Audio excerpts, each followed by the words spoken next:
दुनिया में कहाँ पर इंडिया स्टैंड कर रहा है वो पता लग रहा है कि भाई बहुत से अच्छे लीडर्स जो हैं वो आपके वहाँ काम कर रहे हैं। ऑब्वियसली इसके पीछे अच्छी हार्डवर्क है। Hello. Hello, welcome back to our YouTube channel. कैसे हैं आप सब? उम्मीद है आप सब ठीक होंगे, खैरियत से होंगे। हम भी ठीक हैं। मैं किरण हूँ, ये नुमान है और हम लाहौर पाकिस्तान से हैं। आज की जो वीडियो है वो बहुत मज़े की वीडियो है। बिल्कुल। वीडियो है जी, why Hyderabad is the fastest growing city in India. इस वीडियो की काफी देर से सजेशंस आ रही थी। बिल्कुल। सबसे ज्यादा सजेशंस जो है हमें भेजी वो वकार हुसैन ने, जिनकी हमने एक दो वीडियोस पहले की हैं। वकार भाई, आपका बहुत बहुत शुक्रिया, धन्यवाद, थैंक यू सो मच। आपने इतने कमेंट किए और वेट भी किया, मैं तहे दिल से शुक्रगुजार हूँ उस आपका। वेट करने का बहुत शुक्रिया। और आज आपकी बारी आ चुकी है आपकी वीडियो की। बिल्कुल। तो हम वीडियो को स्टार्ट करते हैं एंड बाकी की बातें वीडियो के बाद करेंगे। So let's start the video. 1 2 3 start.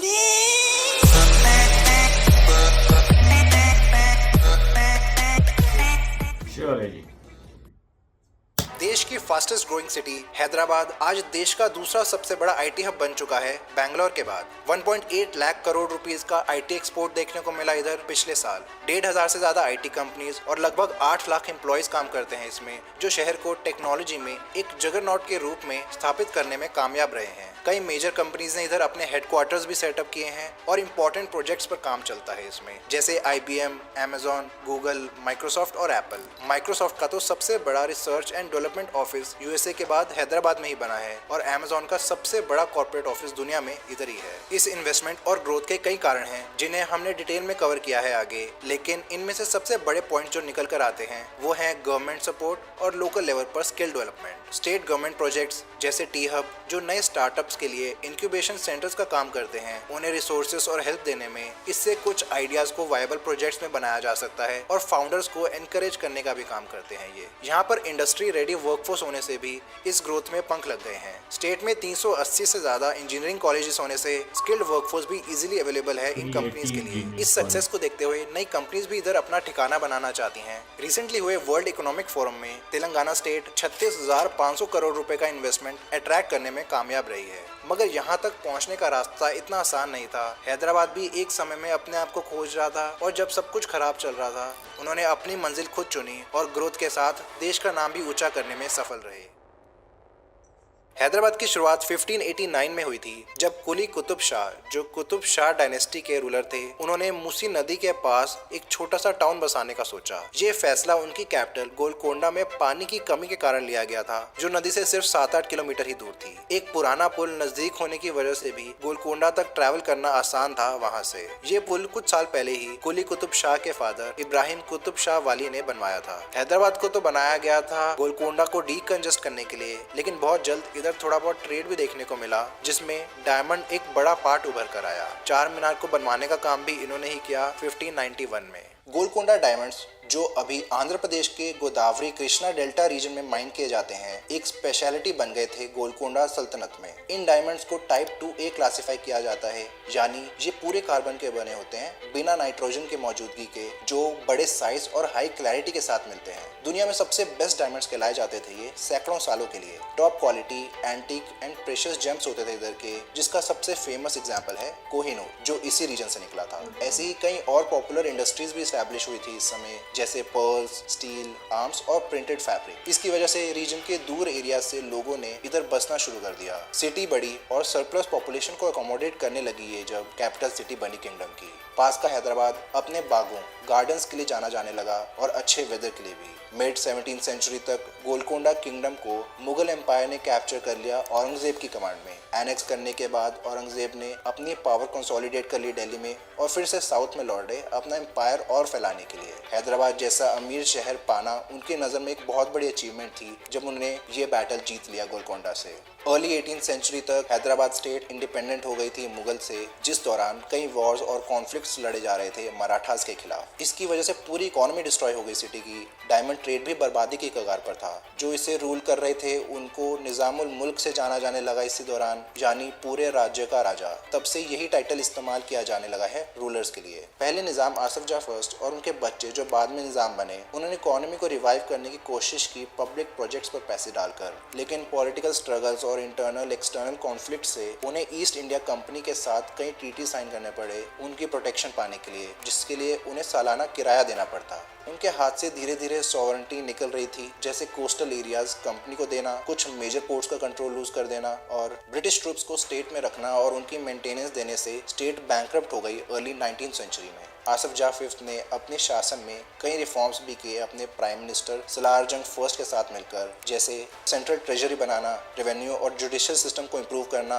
पहले रेल और टेलीग्राफ नेटवर्क्स बिछाना और पहला कॉलेज दारुल उलम एस्टैब्लिश करना। इन प्रोजेक्ट से इकोनॉमी को फायदा पहुंचा। हैदराबाद में अर्बनाइजेशन भी बढ़ी, नए ब्रिजेस और पोर्ट्स का निर्माण हुआ, जिससे डायमंड ट्रेड फिर से पहले की तरह दुनिया में छा गया। रेलवे लाइन कंस्ट्रक्ट करने के लिए 1923 में निजाम गारंटीड स्टेट रेलवे की स्थापना की गई, जिससे ट्रांसपोर्टेशन सिस्टम और मजबूत बने और ट्रेड बढ़े। कुछ नई इंडस्ट्रीज जैसे मेटल वर्क्स, टेक्सटाइल और हैंडीक्राफ्ट भी दिखना शुरू हो गए इधर। ये इंडस्ट्रीज न सिर्फ शहर की इकोनॉमी बल्कि लोकल एम्प्लॉयमेंट को बढ़ाने में भी कारगर साबित हुई। 1901 तक हैदराबाद की पॉपुलेशन 4.5 लाख पहुंच गई थी, पूरे ब्रिटिश इंडिया में चौथा सबसे ज्यादा जनसंख्या वाला शहर। और जो पूरी हैदराबाद स्टेट थी उसकी पॉपुलेशन थी 1.1 करोड़। कुछ साल बाद एक खतरनाक flood, the great Musi flood ने अपना कहर ढाया शहर पे, 15,000 लोगों को मौत के घाट उतारते हुए और कम से कम 2 लाख लोगों को इफेक्ट करते हुए। मूसी नदी पर बने सारे ब्रिजेस तहस नहस हो गए, बस एक पुराना पुल को छोड़कर। इस फ्लड ने काफी शहर को तबाह कर दिया, कई लोगों की जिंदगी उजाड़ दी, जिसने निजाम को रिकंस्ट्रक्शन के साथ बेहतर प्लानिंग करने के लिए मजबूर कर दिया ताकि फ्यूचर में ऐसी तबाही ना देखने को मिले फिर से। उसके लिए सर एम विश्वेश्वरैया, जो कि देश के सबसे पहले और प्रोमिनेंट सिविल इंजीनियर्स में से एक थे, जो बाद में मैसूर स्टेट के प्राइम मिनिस्टर भी बने, उन्हें मॉडर्न फ्लड प्रिवेंशन सिस्टम को डिजाइन करने के लिए बुलाया गया। इस प्रोजेक्ट के अलावा भी उनका काफी योगदान रहा है, स्पेशली मैसूर और दूसरे स्टेट्स में उनको भारत रत्न भी प्रदान किया गया था बाद में। सर एम विश्वेश्वरैया के कहने पर ही 2 बड़े रिजर्वायर्स का निर्माण किया गया सिटी के वेस्टर्न साइड पर, ओस्मान सागर और हिमायत सागर। इनके बनने से फार्मिंग को रेगुलर वाटर सप्लाई भी मिलने लगा और एग्रीकल्चर प्रोडक्टिविटी में बढ़ोतरी देखने को मिली आसपास के रीजन में। कई इंस्टीट्यूशंस और पब्लिक बिल्डिंग्स का निर्माण हुआ, जैसे Begumpet airport, Hyderabad state bank, Osmania university, Nizamia hospital और Hyderabad high court. Begumpet airport के साथ निजाम ने अपनी एयरलाइंस भी शुरू की, डेक्कन एयरवेज नाम से, जो एक जॉइंट वेंचर था टाटा एयरलाइंस के साथ। निजाम अपनी बेशुमार दौलत के लिए भी मशहूर थे। 173 जेवर ज्वारात थे उनके पास और उन्हें दुनिया का सबसे अमीर आदमी भी घोषित किया गया था 1937 में गोलकोंडा माइंस ओन करने की वजह से। उनकी फोटो टाइम मैगजीन के कवर पर भी छपी थी तब। बेगमपेट एयरपोर्ट में कमर्शियल ऑपरेशंस के साथ लेजर और जॉयराइड सर्विसेज भी चलती थी, जिसका भरपूर इस्तेमाल करते थे निजाम। वर्ल्ड वॉर 2 के दौरान रॉयल ब्रिटिश आर्मी ने इसे अपना बेस भी बनाया था। इसके बारे में और जानने के लिए हमारी वीडियो देखें आई बटन पर क्लिक करके। देश को आज़ादी मिलने के बाद निजाम हैदराबाद स्टेट को इंडिया में ना शामिल करके इंडिपेंडेंट रहना चाहते थे, लेकिन लोगों में बढ़ती नाखुशी बाहर आई प्रोटेस्ट और वायलेंस के रूप में। इसको देखते हुए होम मिनिस्टर सरदार वल्लभ भाई पटेल ने इंडियन मिलिट्री भेजी, जिससे ऑपरेशन पोलो नाम दिया गया। 4 दिन के अंदर निजाम ने सरेंडर कर दिया और हैदराबाद को ऑफिशियली इंडिया में इंटीग्रेट करने में सफल रहे। लेकिन उसके बाद भी स्टेट को मैनेज करना इतना आसान नहीं था। पहले इलेक्शंस के बाद स्टेट को लिंग्विस्टिक और सोशल लाइंस पर रीऑर्गेनाइज किया गया। कुछ पार्ट बॉम्बे स्टेट में चला गया, आज के महाराष्ट्र, कुछ पार्ट कर्नाटका में और तेलुगु स्पीकिंग रीजन आंध्र प्रदेश में। लेकिन तेलुगु स्पीकिंग लोगों में असंतोष बढ़ने लगा, जो अपनी एक अलग स्टेट की मांग रख रहे थे तेलंगाना नाम से, मगर उनकी मांगे पूरी नहीं हुई। तब आंध्रा में स्टेट और सेंट्रल गवर्नमेंट ने बेसिक इंफ्रास्ट्रक्चर पर काम शुरू किया, जिससे डेवलपमेंट के साथ नई जॉब्स भी क्रिएट की जा सके। इनमें नए पब्लिक सेक्टर यूनिट्स भी शामिल थे, जैसे BHEL, Bharat dynamic, electronics corporation of India और NMDC। इन इनिशिएटिव्स की वजह से हैदराबाद एक कॉस्मोपॉलिटन सिटी बनने लगी। टाइम के साथ लोगों की नीड्स भी चेंज हुई और प्राइवेट सेक्टर में इन्वेस्टमेंट और बढ़ने लगी। हैदराबाद को एक मॉडर्न सिटी बनाने के लिए कदम उठाए जाने लगे। फिर 1986 में पहला IT टावर खोला इधर इंटरग्राफ नाम से। लेकिन तब के और अभी आंध्र प्रदेश के CM चंद्रबाबू नायडू और उनकी गवर्नमेंट ने कुछ इनिशिएटिव्स उठाए, जिससे हैदराबाद में टेक्नोलॉजी बेस बन पाया। 1995 उनकी गवर्नमेंट ने हाईटेक सिटी को सेटअप किया लार्सन एंड टूब्रो के साथ मिलकर, जिसे साइबराबाद भी कहते हैं। इसका आइडिया उन्हें तब तब आया जब वो साउथ ईस्ट एशिया के टूर पर इन्वेस्टर से मिलने और स्टेट को प्रमोट करने गए थे। सिंगापुर और मलेशिया में टेक्नोलॉजिकल डेवलपमेंट से काफी प्रभावित हुए, खासकर कुआलालंपुर के मल्टीमीडिया सुपर कॉरिडोर से। ये एक स्पेशल इकोनॉमिक जोन और बिजनेस डिस्ट्रिक्ट है जहां नई इनोवेटिव टेक्नोलॉजीज को एनकरेज किया जाता है, tax breaks, high speed internet और बेटर इंफ्रा फैसिलिटीज प्रोवाइड करके। हैदराबाद में ऐसा रिक्रिएट करने के लिए $350 मिलियन इन्वेस्ट किए गए, जो बाद में हाईटेक सिटी बना। बाय बाय बैंगलोर और हेलो हैदराबाद के स्लोगन देने से उनका एम साफ था कि आईटी इंडस्ट्री इतनी बड़ी बनाओ कि कंपनीज और लोग बैंगलोर की जगह हैदराबाद को चूज करने लगे। इसके लिए सीबीएन और उनके मिनिस्टर्स ने बड़ी इंटरनेशनल कंपनीज जैसे माइक्रोसॉफ्ट, सीए टेक्नोलॉजीज, डिलॉयट वगैरह को अपना विजन 2020 बताया और इनवाइट किया हैदराबाद में। नायडू ने पर्सनली बिल गेट्स को माइक्रोसॉफ्ट डेवलपमेंट सेंटर इधर बनाने के लिए कन्विंस किया, जो उनका सेकंड लार्जेस्ट डेवलपमेंट सेंटर बना यूएसए के बाद। बायोटेक्नोलॉजी कंपनीज को अट्रैक्ट किया और जीनोम वैली बनाई भारत बायोटेक कंपनी के साथ मिलकर। इससे आज हैदराबाद एक फार्मा हब और वैक्सीन कैपिटल ऑफ वर्ल्ड बन पाया है। हाईटेक सिटी, जिसकी फुल फॉर्म है Hyderabad information technology and engineering consultancy city. इसमें साइबर टावर्स पहली बिल्डिंग मानी आईटी से रिलेटेड, जिसका यूनिक स्टाइल एक सिंबल की तरह उभरा। सिटी ऑफ पर्ल्स का transformation city of destiny, IT और फार्मा इंडस्ट्री में होने लगा धीरे धीरे। इसमें बने रहेजा माइंडस्पेस आईटी पार्क में बहुत जल्द डेवलपमेंट हुई, जो कि एक SEZ है। सिर्फ 14 महीने में 93,000 स्क्वायर मीटर एरिया में ऑफिस बिल्डिंग्स अंकुरित होना शुरू हुई। Hyundai, IBM, Accenture, bank of America और फेसबुक जैसी कंपनीज ने अपनी प्रेजेंस बनाई, जहां 10,000 लोग काम करने लगे। बाद में Deloitte, Parexel, Qualcomm, Tech Mahindra, Oracle, Amazon, General Electric भी आई, जिससे आईटी इंडस्ट्री एक्सप्लोड हो गई सिटी में। 2008 तक इनमें 20,000 लोग काम कर रहे थे और लगभग 55,000 वर्कर्स को एकोमोडेट कर सकता था ये, जो इसे हाईटेक सिटी का सबसे बड़ा आईटी पार्क बनाता है। अमेजॉन एक बड़ा इन्वेस्टर आया है। अपने ऑपरेशंस इंडिया में उन्होंने 2004 में शुरू किए थे, इधर से ही। इसके बाद 2019 में उन्होंने दुनिया का सबसे बड़ा कैंपस यहाँ खोला, जो 9.5 एकड़ में फैला हुआ है और 15,000 एम्प्लॉइज को हैंडल कर सकता है। फाइनेंशियल डिस्ट्रिक्ट भी बनाया गया, बैंक्स और रियल एस्टेट कंपनीज को सेटअप करने के एम से। 75 एकड़ एरिया में फैले इस डिस्ट्रिक्ट में TSI बिजनेस पार्क्स और वेव रॉक बिल्डिंग्स वगैरह मौजूद हैं, हजारों एम्प्लॉइज के साथ। 2014 में कई साल की स्ट्रगल के बाद फाइनली तेलुगु स्पीकिंग लोगों को अपनी स्टेट मिल गई, तेलंगाना। आंध्र प्रदेश के 10 नॉर्थ वेस्टर्न डिस्ट्रिक्ट्स को नई स्टेट में बनाया गया, हैदराबाद कैपिटल के साथ। क्योंकि आंध्र की अपनी कैपिटल तेलंगाना में चली गई, तो उन्होंने इसे 10 साल के लिए टेम्पररीली अपनी कैपिटल रखा, जिसके बाद अमरावती में शिफ्ट कर दी गई। नए तेलंगाना स्टेट में के चंद्रशेखर राव CM बने और हैदराबाद में आईटी इंडस्ट्री को नए मुकाम पर ले जाने पर जुट गए। नई बिजनेस फ्रेंडली पॉलिसीज और फैसिलिटीज बनाने का काम शुरू किया, इनोवेशन बढ़ाने और साथ में स्टार्टअप्स को बूस्ट करने के लिए, जिसका एक बड़ा एग्जांपल है T-Hub। ये टेक्नोलॉजी इंक्यूबेटर है जो 100 से ज्यादा इनोवेशन प्रोग्राम्स को पिछले 7 सालों में डिलीवर करने में कामयाब रहा है। 2000 स्टार्टअप्स को देश और दुनिया में ग्रो करने में मदद पहुंचाई है, इन्फ्लुएंशियल स्टेक होल्डर से कनेक्ट करवाकर। इसे CM KCR और IT मिनिस्टर KT रामाराव ने टाटा सन्स के चेयरमैन रतन टाटा के साथ लॉन्च किया।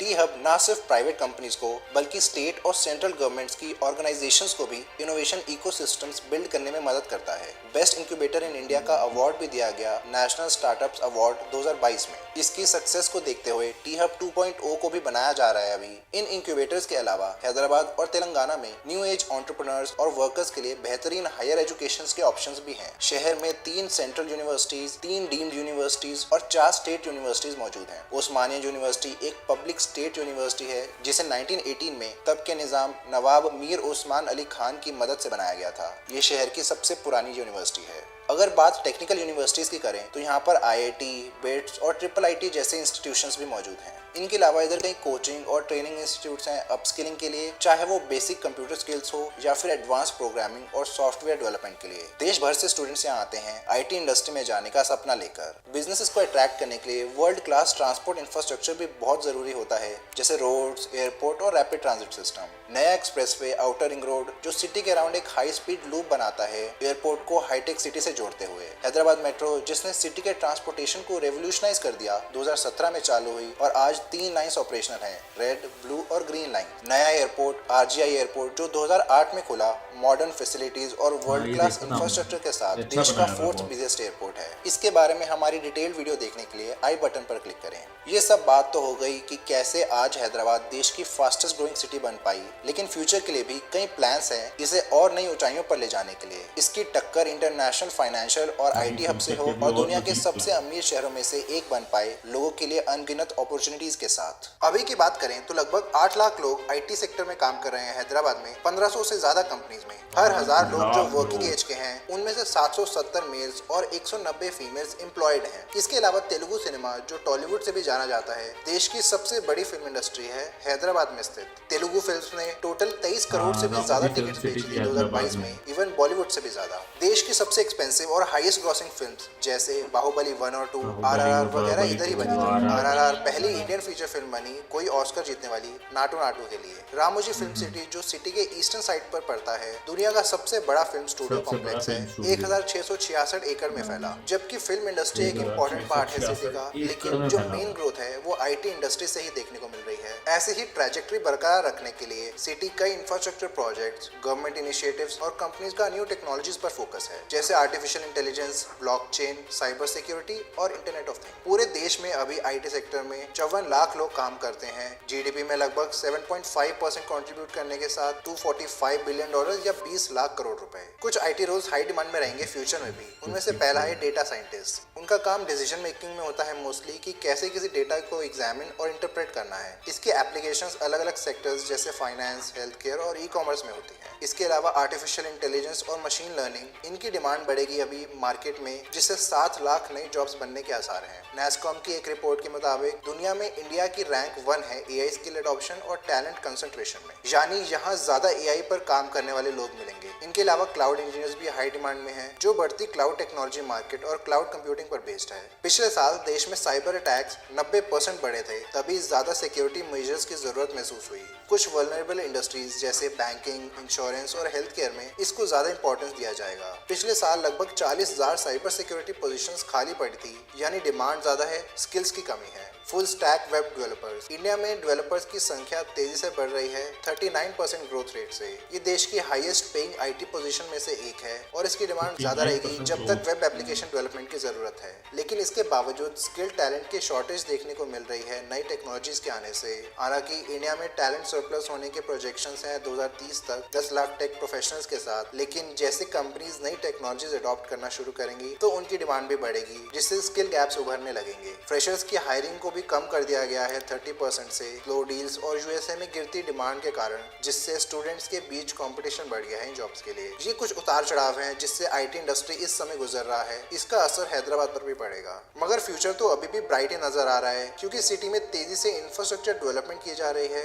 जैसे अपकमिंग सोलापुरिया सत्व नॉलेज पार्क और फिनिक बिजनेस हब। इसके अलावा दुंदीगल आईटी पार्क बन रहा है 320 एकड़ में, बोरमपेट 140 एकड़ में और बडवेल 300 एकड़ में। गवर्नमेंट ने माधापुर, गच्चीबोली और फाइनेंशियल डिस्ट्रिक्ट्स में आईटी कॉरिडोर ऑलमोस्ट पूरा कर दिया है, कोई गवर्नमेंट लैंड नहीं बचा देने के लिए। अब ईस्टर्न पार्ट्स में आईटी पार्क्स बनाए जा रहे हैं, ऊपर से भुवनगिरी के बीच में। आईटी पार्क्स के लिए आउटर रिंग रोड के पास कुछ लैंड असाइन भी किया जा चुका है। अब aerospace, manufacturing, retail services, pharmaceuticals और प्रोफेशनल सर्विसेज के फॉर्च्यून 500 जायंट्स भी आ रहे हैं इधर, जैसे गोल्डमैन सैक्स इंजीनियरिंग सर्विसेज के लिए, फेडेक्स अपने centre of innovation supply chain optimisation के लिए, Lloyds banking group cyber security services के लिए और कुछ दूसरी कंपनीज जैसे Apollo Tyres, Ocugen, Pi Square, Warner Brothers और डिस्कवरी भी इसका फायदा उठाना चाहती हैं। बेंगलुरु की बात करें तो अभी भी वो लार्जेस्ट और ज़्यादा मैच्योर ग्लोबल सर्विसेज डेस्टिनेशंस की तरह काम करती रहेगी, शॉर्ट टर्म के लिए एटलीस्ट, ज़्यादा टैलेंट मौजूद होने से और नीश इमर्जिंग टेक्नोलॉजी के सपोर्ट सिस्टम होने की वजह से।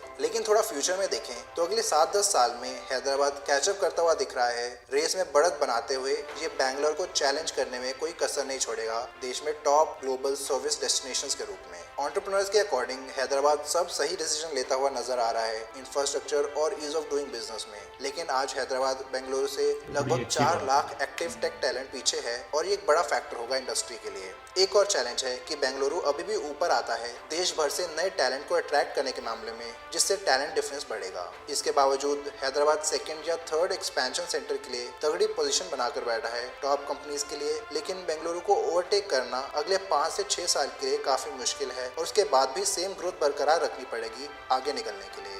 सेमीकंडक्टर इंडस्ट्री की एंट्री होने वाली है इंडिया में, इसके बारे में और जानने के लिए स्क्रीन पर दिए गए कार्ड पर क्लिक करें। धन्यवाद। प्रोजेक्ट मिला है। काफ़ी इन्फॉर्मेटिव वीडियो थी और बड़ी अच्छी बात है कि हैदराबाद ने कहाँ से स्टार्ट किया और किस तरह अपने आप को शहर को डेवलप किया, वहाँ के, जाहिर सी बात है जो पॉलिटिशियन थे उन्होंने, बिल्कुल बिल्कुल। तो अच्छा सोचा उन्होंने अपनी शहर के लिए। और देख लें कि आज हैदराबाद किस मुकाम पर है। देखें मैं वीडियो के दरमियान में भी बोल रहा था, एक अच्छा लीडर जो है ना वो सब चेंज कर बिल्कुल सकता है। ऐसे ही है। ठीक है, वो देखें, मुझे उनका नाम याद नहीं है, वो जनाब गए हैं बाहर, उन्होंने जाके देखा दुनिया में क्या हो रहा है, कैसे किस चीज़ से तरक्की हो रही है, वो पिक की अपने सिटी में आके उन्होंने उसी तरह से अप्लाई करवाया उसको। बिल्कुल उन्होंने अप्लाई करवाया और लोगों ने उस चीज़ को अपनाया, तो वो चल रहा है। उसकी वजह से हैदराबाद कितनी जल्दी ग्रो किया है, और जिस तरीके से ग्रो कर रहा है, अगर ये ग्रोथ, जैसे वीडियो में भी बोला है इन्होंने, अगर ये ग्रोथ इसी तरह ही जारी रही तो 8-10 साल में मेरे ख्याल में बेंगलुरु के करीब तो आ ही जाएगा। बेंगलुरु जो है कम देर में ही हो जाएगा। इंडिया की सबसे लार्जेस्ट जो है वो हाईटेक सिटी है, मतलब वहाँ पे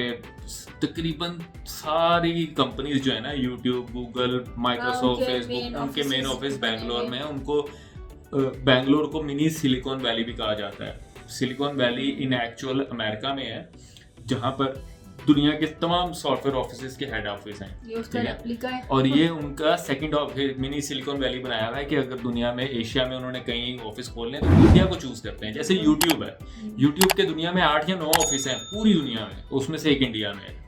ये बड़ी जबरदस्त बात है कि क्योंकि इसी से ही इकोनॉमी जो है वो स्ट्रांग होती है। तो ये देखो, सबसे बेहतरीन इसका जो सोल्यूशन होता है वो होता है ईज ऑफ डूइंग बिजनेस। अगर कोई बाहर से आना चाह रहा है तो उसको आप कितनी सहूलत दे रहे हो, ठीक है, या फिर कोई अगर इधर का ही बिजनेसमैन है तो गवर्नमेंट उसको किस तरह सपोर्ट कर रही है, ये चीज बहुत मैटर करती है। मैं आपको एग्जांपल देता हूँ, मैंने यहाँ पे कंपनी रजिस्टर्ड करवाई है अपनी, कि मैं एक कंपनी चलाना चाह रहा हूँ, ठीक है, तो उसके ऊपर आपको 100 डिपार्टमेंट तंग करने वाले आ जाएंगे। पहले तो आएगा कस्टम, वो अपना FBR जो है, ठीक है, टैक्सेशन डिपार्टमेंट आ जाएगा कि भाई अपनी पहले रजिस्ट्रेशन कराओ, चलो वो भी करवा ली। फिर वो कहेंगे जी पहले बैंक से रजिस्टर्ड हो के आओ, फिर बैंक के पास आप रजिस्टर्ड हो जाएंगे। बैंक के पास जाओगे वो कहेंगे जी PTA के पास जाओ, पाकिस्तान टेलीकम्युनिकेशन अथॉरिटी है जी, उनके पास जाओगे, अपना ऑफिस जो आपने कॉल्स वगैरह रिसीव करनी है, मिलानी है, उनको रजिस्टर्ड करा के आओ। फिर आप उधर जाओगे, फिर वो लाइसेंस लेके बैंक के पास आओगे, बैंक आपको रजिस्टर्ड करेगा, अकाउंट खोल के देगा, वो अकाउंट लेके आप FBR के पास जाओगे। फिर आप FBR जो है फेडरल ब्यूरो है, ठीक है, रेवेन्यू, उनके वो रजिस्टर्ड कराओगे, तो देन जाके आपकी कंपनी रजिस्टर्ड होगी। इस पूरे प्रोसेस में आपके महीने 2 महीने वेस्ट हो जाएंगे, जो कि 7 दिन का भी काम नहीं होना चाहिए। अगर लेट्स सपोज मैं तो चलो पाकिस्तानी था, मैं इधर का था, बाहर से बंदा आके इतना 1-1.5 महीना 2 महीना जलील होगा? कभी भी नहीं होगा, वो चला जाएगा। फिर दूसरा, गवर्नमेंट उसको कैसे सपोर्ट नहीं करती। हमारे यहाँ पे इलेक्ट्रिसिटी की शॉर्टेज है, कोई भी बिजनेस बगैर इलेक्ट्रिसिटी के नहीं चलेगा। गवर्नमेंट उसको सपोर्ट ही नहीं करती कि कुछ करे कि भाई इलेक्ट्रिसिटी पूरी हो। उसकी वजह से हमारी इंडस्ट्रीज खत्म होती जा रही हैं, नई क्या आनी है, पुरानी खत्म होती जा रही हैं। तो जो भाई आप लोगों के जो लीडर ने फैसला लिया है, बहुत अच्छा लिया है, वो नज़र भी आ रहा है। दुनिया में कहाँ पर इंडिया स्टैंड कर रहा है वो पता लग रहा है कि भाई बहुत से अच्छे लीडर्स जो हैं वो आपके वहाँ काम कर रहे हैं। ऑब्वियसली इसके पीछे अच्छी हार्डवर्क है जो इंडिया जो है वो करता पे है। हाँ। तो बाकी हम उम्मीद यही करते हैं कि आगे भी जो है वो इंडिया तरक्की करे। बिल्कुल। और एज इट इज़ हम अपने पाकिस्तान के लिए भी दुआ करेंगे कि वो भी तरक्की करे। हम भी यही उम्मीद करते हैं यार। देखो मैं बहुत से कमेंट करता हूँ कि कमेंट पढ़ता हूँ, वो कहते हैं यार भाई तू पाकिस्तानी हो कैसा कैसे बोल सकता है। भाई हम पाकिस्तानी हैं, हम ही बोल सकते हैं क्योंकि ये हमारी कंट्री है, हमारा शहर है, हमें दुख होता है इस चीज़ का, इसलिए बोलते हैं। सो होपफुली आने वाला वक्त आप लोगों के लिए, हमारे लिए अच्छा हो, आप लोगों के लिए और अच्छा हो। और आपसे मिलते हैं एक नई वीडियो में। अपनी कमेंट कीजिएगा वीडियो कि कौन सी वीडियो पे रिएक्शन चाहिए। हम आपसे मिलते हैं एक नई वीडियो में। Till then be happy, take care, peace out, bye bye.